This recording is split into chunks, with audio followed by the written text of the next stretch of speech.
कि समाज अभी भी हमें पिछड़े नज़र से देखता है और हमें अलग नज़रिए से देखता है और अभी भी हमको भेदभाव का सामना करना पड़ता है। हमें शिक्षा में 5% आरक्षण चाहिए, हमें नौकरियों में 5% चाहिए, हमें राजनीति में 5% चाहिए। प्रधानमंत्री बोलते कुछ हैं, करते कुछ हैं। इन्होंने कहा कि हम श्रम विभाग से आपको जोड़ेंगे, श्रम विभाग से भी नहीं जोड़ा। और इन्होंने कहा ट्रांसजेंडर को आरक्षण देंगे, वो भी नहीं। कोई किन्नर समाज अगर से आधी रात को अकेले निकल जाए ना तो उसको कोई छोड़ेगा नहीं। मगर इस सरकार को चेतावनी देते हैं कि अगर से सरकार हमारे लिए काम नहीं करती है, हमें आरक्षण नहीं देती है, तो उसी तरीके से एक बड़ा आंदोलन का रूप किन्नर समाज ले। नमस्कार, आप देख रहे हैं यूएनआई रिपोर्टर। मैं हूं आपके साथ विपिन।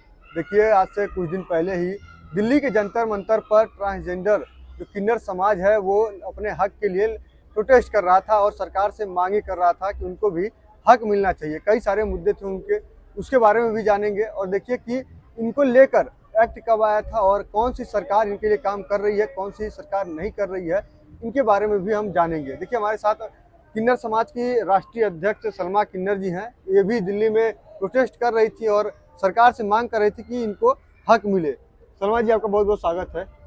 और कुछ दिन पहले आप दिल्ली में प्रोटेस्ट कर रही थी कुछ मांगों को लेकर, वो मांगे क्या क्या थी, पहले वो बता दीजिए आप। देखिए कि जब से ये भारत आज़ाद हुआ है 77 साल में हमें 1% भी आरक्षण नहीं मिल पाया। फीमेल को आरक्षण मिला, मेल को आरक्षण मिला, हर जाति के वर्ग को आरक्षण मिला, मगर हमें आरक्षण नहीं मिला।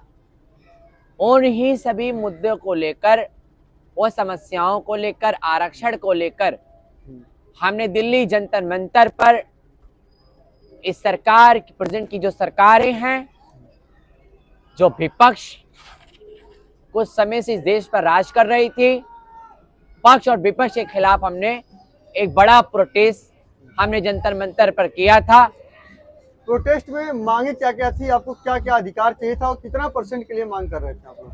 हमें शिक्षा में 5% आरक्षण चाहिए, हमें नौकरियों में 5% चाहिए, हमें राजनीति में 5% चाहिए, हमें स्वास्थ्य में 5% आरक्षण चाहिए, हमारे नेशनल किन्नर आयोग बनना चाहिए।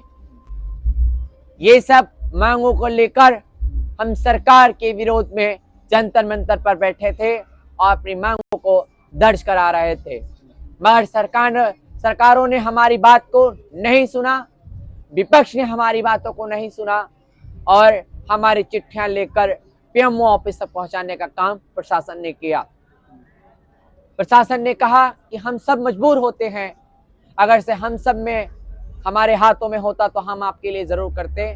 मगर इस सरकार को चेतावनी देते हैं कि अगर से सरकार हमारे लिए काम नहीं करती है, हमें आरक्षण नहीं देती है, तो उसी तरीके से एक बड़ा आंदोलन का रूप किन्नर समाज लेगा। नरेंद्र मोदी जी कहते हैं कि हम किन्नर समाज का बहुत ही सम्मान करते हैं, उनको हक दिलाने की बात करते हैं, तो फिर नरेंद्र मोदी अभी तक क्यों नहीं सुन पाए इस बात? देखिए, प्रधानमंत्री बोलते कुछ हैं, करते कुछ हैं। इन्होंने कहा कि हम श्रम विभाग से आपको जोड़ेंगे, श्रम विभाग से भी नहीं जोड़ा। और इन्होंने कहा ट्रांसजेंडर को आरक्षण देंगे, वो भी नहीं दिया। ये सिर्फ ये सरकार के जुमले रहे हैं और सरकार के जुमले हमें चुभते हैं। सरकार अगर से जुमला करती है, कमिटमेंट करती है, तो सरकार उस पर खरा भी उतरना चाहिए। इस प्रधानमंत्री को हम कह रहे हैं कि खरा भी उतरिए आप। अच्छा, कांग्रेस सरकार में आप लोगों को अधिक सम्मान मिला या बीजेपी सरकार में मिला था? देखिए, ये सम्मान, ये अधिकार, हमें हर जेंडर होने का अधिकार माननीय सुप्रीम कोर्ट उच्चतम न्यायालय ने दिया। हम उस लोकतंत्र की मंदिर को हम प्रणाम करते हैं, हम बहुत बहुत थैंक्स करते हैं, धन्यवाद करते हैं सुप्रीम कोर्ट का कि हमें जीने का अधिकार इस देश में दिया, हमें सांस लेने का अधिकार दिया। वरना ही तो हम अंग्रेजों के ही समय से धारा 377 में हम लिप्त थे, हम पूरा लिप्त थे। उसके बाद हमें कोई आज़ादी नहीं थी इस देश में अपने बात रखने की, नागरिक कहने का भी अधिकार नहीं था उसके पहले। मगर 2014 के बाद और 19 के एक्ट आने के बाद एक बड़ी राहत हम किन्नर समाज को मिली।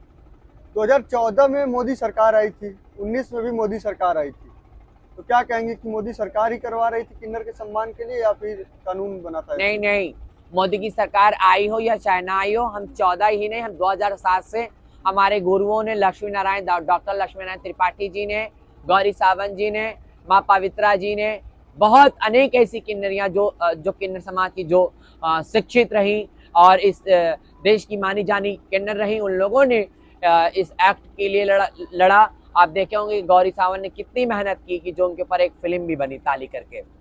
अब वो ताली फिल्म को देखकर भी लोगों को सीख लेना चाहिए, सरकारों को सीखना चाहिए कि हम पर कितनी मुसीबत थी जब हम अपना अधिकार लेने के लिए लड़ाई लड़ रहे किन्नर थे। समाज को लेकर समाज में आप लोगों को क्या लगता है कि आप समाज किस नजर से देख रहा है आप लोगों को? देखिए, समाज अभी भी हमें पिछड़े नजर से देखता है और हमें अलग नजरिए से देखता है, और अभी भी हमको भेदभाव का सामना करना पड़ता है।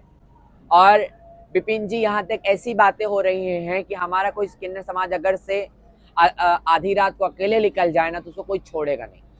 ऐसी स्थिति आ गई है। सुरक्षा को लेकर हम भावुक रहते हैं कि हमारी सुरक्षा इस देश में नहीं है। महिलाओं की सुरक्षा है, पुरुषों की सुरक्षा, मगर हमारे लिए कोई सुरक्षा नहीं है। अमित शाह जी कहते हैं कि जब महिलाएं 10 बजे रात में सोना पहन के निकलती हैं तब भी अब आज के समय में कोई बोल नहीं सकता, तो किन्नर समाज को कैसे ऐसे परिस्थितियों का सामना करना पड़ रहा है? देखिए, अमित शाह जी को तो अभी किन्नर समुदाय के बारे में कुछ मालूम ही नहीं है। उनको इस बात का रिसर्च करना चाहिए, इस बात के लिए उनको आगे आना चाहिए कि भाई वो सरकार में है, वो कर सकते हैं। 5% क्या ही उनके लिए है, वो कर सकते हैं, दे सकते हैं। छोटे छोटे मुद्दे हमारे, तब भी वो नहीं दे पा रहे हैं। अब वो क्या ही चैलेंज करते हैं, उनकी सरकार रहते हुए न जाने कितने अनेक चुनौतियां होती हैं, कितने रोड पे चलते महिलाओं की सिकड़ियां लोग छीन लेते हैं, गले काट देते हैं, उंगलियां काट देते हैं अंगूठी निकालने के लिए। क्या ही ये रक्षा क्या ही देश की कर रहे हैं। कोई ऐसी रक्षा करिए कि जो महिला भी बच पाए, ट्रांसजेंडर भी बच पाए छिचोड़ों से। तो क्या लगता है कि सरकार, जो मोदी सरकार है, हाँ। किन्नरों के लिए काम करेगी आने वाले समय में? देखिए, सरकारें बहुत वादा करती रही हैं। इसने 14 में भी अपना एक स्लोगन लाया था, मैनिफेस्टो लाया था कि हम सबका साथ सबका विकास। इन्होंने 14 में कहा कि अच्छे दिन आने वाले हैं, 19 में कहा मैं चौकीदार हूँ, और 24 में कहा, 24 के आने से पहले कहा सबका साथ सबका विकास। ना ही सबका विकास हुआ है, ना ही सबका साथ है। सिर्फ जातिवाद के अलावा, मस्जिद और मंदिर के अलावा इस सरकार के पास कोई मैनिफेस्टो नहीं है, कोई काम नहीं है, कोई लोकतंत्र नहीं है। देखिए कि ये हमारे साथ सलमा किन्नर जी हैं और किन्नर समाज के राष्ट्रीय अध्यक्ष हैं।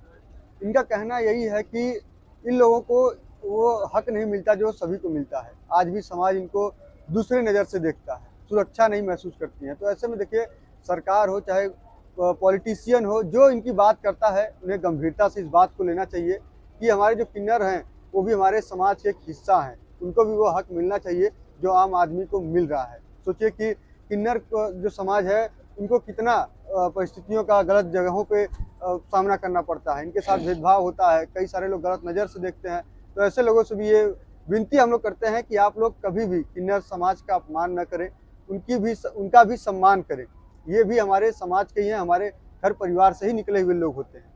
तो देखिए कि आप लोग, यही लास्ट में है कि सम्मान करिए, सबका करिए और बराबर से रखिए सम्मान।